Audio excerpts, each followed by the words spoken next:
제5장. 여호와여, 우리가 당한 것을 기억하시고 우리가 받은 지옥을 살펴보옵소서. 우리의 기업이 외인들에게, 우리의 집들도 이방인들에게 돌아갔나이다. 우리는 아버지 없는 고아들이오며 우리의 어머니는 과부들 같으니 우리가 은을 주고 물을 마시며 값을 주고 나무들을 가져오며 우리를 뒤쫓는 자들이 우리의 목을 눌러싸우니 우리가 기진하여 쉴 수 없나이다. 우리가 애굽 사람과 아수르 사람과 악수하고 양식을 얻어 배불리고자 하였나이다. 우리의 조상들은 범죄하고 없어졌으며 우리는 그들의 죄악을 담당하였나이다. 종들이 우리를 지배하며 그들의 손에서 건져낼 자가 없나이다. 광야에는 칼이 있으므로 죽기를 무릅써야 양식을 얻사오니 굶주림의 열기로 말미암아 우리의 피부가 아고기처럼 검으니이다. 대적들이 시온에서 부녀들을, 유다 각 성읍에서 처녀들을 욕보였나이다. 지도자들은 그들의 손에 매달리고 장로들의 얼굴도 존경을 받지 못하나이다. 청년들이 맷돌을 치며 아이들이 나무를 치다가 엎드러지오며 노인들은 다시 성문에 앉지 못하며 청년들은 다시 노래하지 못하나이다. 우리의 마음에는 기쁨이 그쳤고 우리의 춤은 변하여 슬픔이 되어 싸우며 우리의 머리에서는 면류관이 떨어져 싸우니 오호라, 우리의 범죄 때문이니이다. 이러므로 우리의 마음이 피곤하고 이러므로 우리 눈들이 어두우며 시온산이 황폐하여 여호가 그 안에서 노나이다. 여호와여, 주는 영원히 계시오며 주의 보좌는 대대에 이르나이다. 주께서 어찌하여 우리를 영원히 잊으시오며 우리를 이같이 오래 버리시나이까. 여호와여, 우리를 주께로 돌이키소서. 그리하시면 우리가 주께로 돌아가겠사오니 우리의 날들을 다시 새롭게 하사 옛적 같게 하옵소서. 주께서 우리를 아주 버리셨사오며 우리에게 진노하심이 참으로 크시니이다.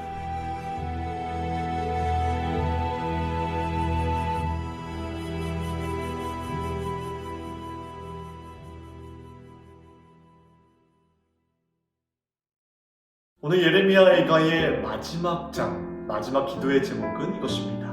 21절 말씀, 여호와여 우리를 주께로 돌이키소서. 이 고백은 우리의 신앙생활의 첫 고백이자 우리의 마지막 고백이 되어야만 하는 귀한 고백이라 생각합니다. 뿐만 아니라 매일 붙잡고 기도해야 할 제목이라 믿습니다. 왜냐하면 우리는 하나님을 단순히 믿는 것으로만 만족해서는 안 되기 때문입니다. 진짜 믿음은 내 삶의 한 부분만 따로 떼어서 설명되지 않고 내 삶의 전부를 드리는 것이며 이것은 어떤 한 곳을 향한 정확한 목적과 방향을 갖고 있다는 의미이기 때문입니다. 다시 말해 내 삶 전체가 온전히 하나님께 향하여 있는 상태가 진짜 믿음을 소유한 사람의 모습이라는 것입니다. 주께로 돌이키소서 할 때 돌이키다는 히브리어로 하시베노인데요, 원형은 슈브입니다. 구약 성경에서 회개라는 단어를 대부분 이 슈브라는 단어 또는 나함이라는 단어를 사용하는데, 즉 회개라는 것은 돌이킴을 의미한다는 것입니다. 완전히 하나님께로 돌이킨다는 의미입니다. 예레미야와 백성들은 오늘의 이 마지막 기도를 통해 하나님께 결단합니다. 하나님, 가던 길을 멈추고 다시 하나님께로 돌이키겠습니다. 그동안 하나님의 공동체가 악을 행했지만 이제 이 길에서 회개하여 돌이켜 하나님께서 기뻐하시는 삶을 살겠습니다. 그러니 우리를 불쌍히 여기사 구원하여 주시옵소서라고 기도하고 있는 것입니다. 저는 이 돌이키다라는 회개의 의미가 지금 우리의 삶 속에서도 계속적으로 일어나야 하고 붙잡고 기도해야 할 제목이라고 언급한 이유는 단순하게 생각해서는 안 될 의미이기 때문입니다. 단순히 죄를 짓지 않는다라는 행위의 문제, 태도의 문제만도 아니고 또 마음으로만 정결하다는 의미 또한 아니기 때문입니다. 우리는 이 두 가지의 의미를 다 포함하고 있는 회개라야 참된 회개라 말할 수 있을 것입니다. 욥기 42장 5절 말씀을 보면 욥은 하나님의 임재 앞에서 이렇게 고백합니다. 내가 주께 대하여 귀로 듣기만 하였사오나 이제 눈으로 주를 배웠나이다. 이 고백 이후에 6절에서 이렇게 고백합니다. 그러므로 내가 스스로 거두어드리고 티끌과 제 가운데에서 회개하나이다. 여기서 회개가 쉬부와 동일한 의미인 나음인데요. 이 나음이라는 의미는 슬퍼하다, 애통하다라는 뜻도 있지만 사실 마음을 바꾸다, 의견을 뒤집다라는 뜻도 있습니다. 다시 말해 과거에 대하여 크게 슬퍼하고 애통한다는 의미와 더불어 자기의 생각과 마음의 태도를 완전히 바꾸는 철저한 각성과 변화에 대한 결단의 의미가 내포되어 있다는 것입니다. 마음과 태도, 이 두 가지를 다 가지고 있는 셈입니다. 신약 성경에서의 회개는 헬라어로 메타노이아인데요. 이 뜻 또한 생각, 마음을 바꾸다라는 의미를 가지고 있습니다. 즉 회개는 먼저 자신의 마음을 하나님을 향하여 돌아서는 것을 의미합니다.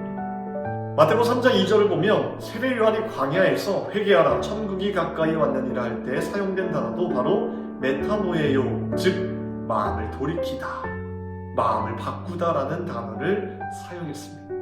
메타는 후회라는 뜻이고 노예요는 생각하다라는 뜻입니다. 즉 회개는 마음을 바꿔 어떤 결정을 내리는 것이고 그 후에 그것이 목적과 행동의 변화로 이어지게 된다는 것입니다.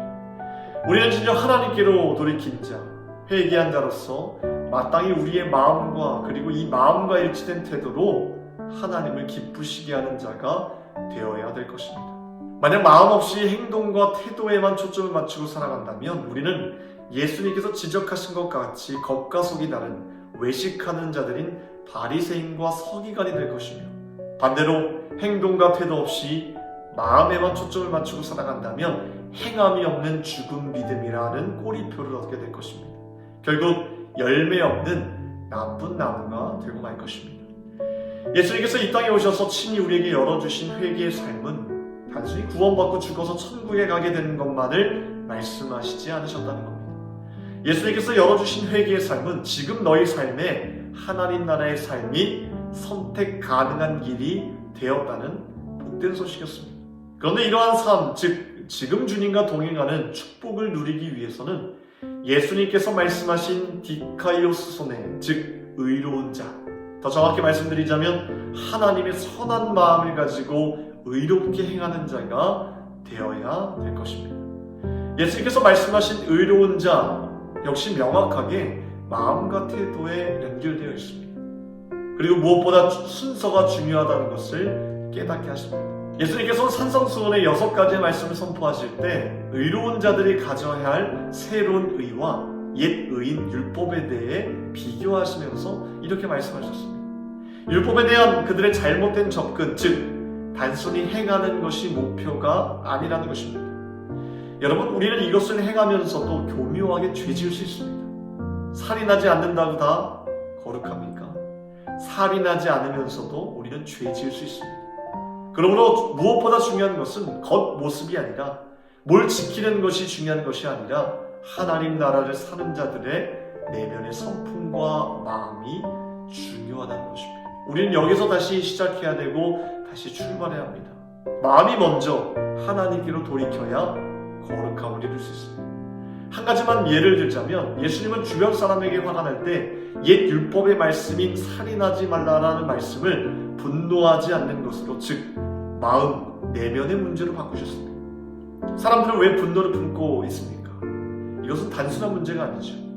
우리는 늘 영적으로 마음의 본질을 이해해야 합니다. 분노라는 마음 속에는 언제나 자기의, 교만과 허영심의 요소가 끼어 있습니다. 분노를 품고 있는 사람들을 보십시오. 거기 상한 자아의 주인공이 숨어 있습니다. 다른 사람을 해칠 정도로 스트레스를 줄 정도의 분노라는 수치를 안고 품고 또 극에 달할 때까지 그 지경에까지 끌어오르게 두려면 자기 의지가 얼마나 또 강해야 하는지 우린 기억해야 합니다. 적어도 이 분노가 식지 않기 위해서는 모든 자신의 의로움을 출동시켜야 합니다. 나는 지금 부당한 대우를 받고 있어. 나는 그것을 용납할 수 없어. 라는 생각을 계속해야 된다는 것입니다. 그러면서 자기 자신을 합리화합니다. 그래, 살인만 안 하면 되지. 분노라는 게 뭐가 대수야? 자연스러운 감정이야 라고 외칩니다. 물론 자연스러운 감정입니다. 하지만 인간은 이 분노라는 감정 안에 있는 죄를 컨트롤하기에 역부족하다는 것이 늘 문제가 된다는 것입니다. 예수님은 이런 인간을 너무나 잘 알고 계셨습니다. 그래서 예수님은 분노 자체를 살인죄로 바꾸신 겁니다. 애초부터 분노를 품지 말고 살아가라는 것입니다. 예수님은 이런 말씀까지 하셨지요. 예배 말미에 예물을 드리는 가장 엄숙하고 거룩한 시간에 갑자기 예수님은 예물을 드리려는 사람에게 멈추라고 말씀하시고 교회에 오기 전에 싸웠던 그 사람과 화해하고 그 후에 와서 예물을 드리라고 말씀하셨습니다. 여러분 생각해 보십시오. 가장 엄숙한 시간에 이거 완전히 땡판을 치시는 겁니다. 찬물을 끼얹으시는 겁니다. 예배가 중단되었습니다. 충격적이지 않습니까? 이 이야기의 충격을 느끼려면 결혼식이나 목사 안수식을 생각해 봐야 합니다. 제가 몇 년 전으로 돌아가서 막 목사 안수를 받는다고 상상해 보십시오. 그런데 갑자기 순서 도중에 예수님이 저에게 말씀하시는 겁니다. 너 목사 안수 당장 그만두고 어제 싸웠던 이명 전도사랑 화해부터 하고 와. 결국 구여모 전도사의 거룩한 목사 안수식이 그 자리에서 끝이 나게 됩니다. 충격 그 자체이죠. 우리가 바라보는 분노와 예수님이 바라보는 분노에는 엄청난 차이가 있다는 것입니다. 그리고 예수님께서 분노가 살인죄라고 말씀하신 정확한 이유는 따로 있습니다. 내 옆에 있는 인간이 얼마나 소중한지 아냐. 내가 살아가는 그 사람에게 분노한다? 그게 살인죄야. 내가 그 사람을 얼마나 소중하게 여기시는 줄 아냐? 라는 예수님의 귀한 마음. 우리에게 인간의 소중함을 가르쳐주기 위해서 이 귀한 말씀을 우리에게 허락하신 겁니다.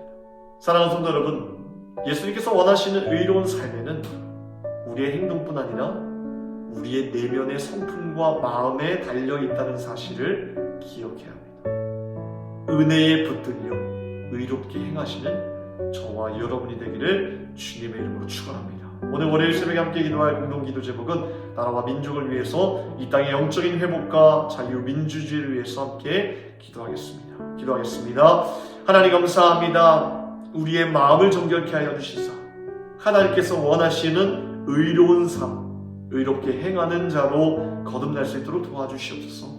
이 나라와 민족 주님의 손에 달려있습니다. 주님께서 붙들어 주셔서 하나님을 찬양하고 예배하는 나라, 선교하는 나라로 하나님 세워주시옵소서. 모든 질병과 하나님 사고와 재난으로부터 보호하여 주시고 성도님들의 건강과 믿음을 지켜주시옵소서. 세우신 주의 사장 목사님들 강건하게 붙들어 주시며 기도하시고 계획하신 모든 일들마다 앞서 운행하여 주시옵소서. 모든 것 감사드리오며 예수 그리스도 이름으로 기도하옵나이다.